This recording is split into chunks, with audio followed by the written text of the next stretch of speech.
What's going on, Junkie Nation? Gorgeous George and Goes reporting for duty here. We got a lot of fighters to talk to today. The first one on the slate is Aspen Ladd. She's going to be fighting along with the others too. It's a blast here of that card in Paris, France, the Bellator series that they have. It's one of the series that the PFL has. Aspen Ladd is going to be fighting. Let's see if I can get her name right. Katerina Shakalova. Well, I think I got that right. But Aspen Ladd's our guest. How you doing, Aspen? I'm doing well, and that's how I've been pronouncing it as well. Okay, yeah. I crossed my fingers and gave it my best there. Aspen, what do you know about Katerina Shakalova? I tried to look some up, and it looks like she's definitely, a solid fighter, worthy of being in the Bellator Championship Series. But what I want to ask you, I guess, is when you broke down film, or if your coaches did it, what did they see that I guess kind of makes it compelling for you? Because I'm sure by now you faced every skill set out there. Oh yeah, no, she's very game. I'll say that, game, and seems to be more of a grappler, but she fights everywhere. So game opponent, kind of grappler based, but I expect a little bit of everything. Is that what you want when you sign up to fight? Like, do you want more grapplers so you can clash there and then see who's got the hands? Or do you want a striker who will challenge you in that realm, but then you know that if you get them to the ground, well, now Mama's in charge? I want somebody that's prepared everywhere, and we can have like a solid fight. It takes like two to tango, and I prefer somebody that's prepared and wants to engage. I hate the kind of fight where it's like, I want to be a counter striker the whole time, or it doesn't want to do something. Like, I want somebody that's trying to take me out, and vice versa. That's how you have an entertaining fight. That's how you have a fun fight. Like, that's my personal preference, though. Is it smartest? Probably not, but that's my preference.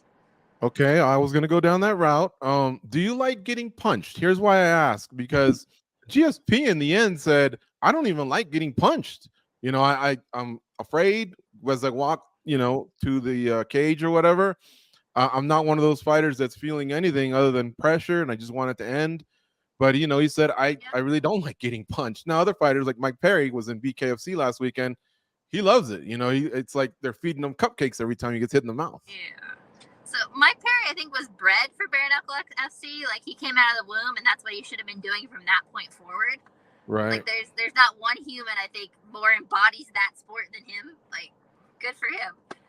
But I don't think any sane person likes to get punched. It's something we get used to. Like, it's just part of the job. It's part of what you deal with every day. But it's not like I love this. It's just part of what we do. Yeah. All right. But if that's what causes the fight to happen, you'll throw down, is what you're saying. You're not in any way like, is that kind of like, look, I mean, it sounds weird, but let me finish the sentence. Is that what turns you on in terms of like, I guess getting the fight to the level that you want? Because you know how things start slow and then all of a sudden they escalate. Oh yeah, I like it because it's much more of a reactionary thing. So let's see. I'm not afraid to fight, and I don't think any fighter is necessarily afraid to fight. You're afraid of the pressure. You're afraid of all these little factors that go away once you've started.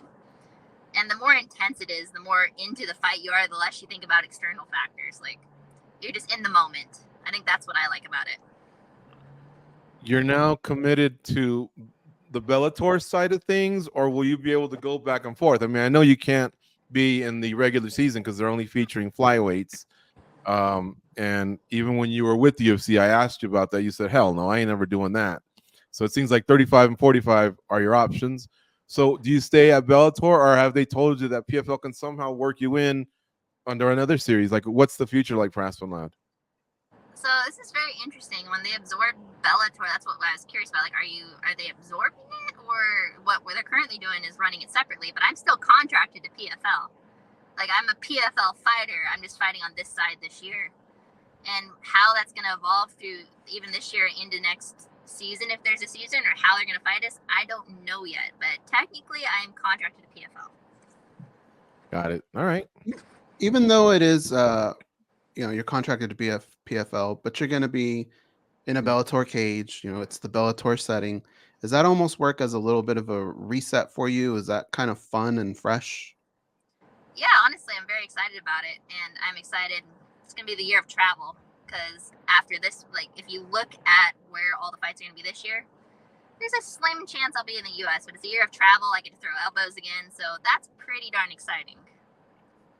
You had mentioned earlier in the interview when we were talking about getting hit and all that, you mentioned pressure. Can you tell us throughout your career, how have you dealt with pressure? And do you feel like things, as your career goes by, does it get easier or more difficult when it comes to pressure?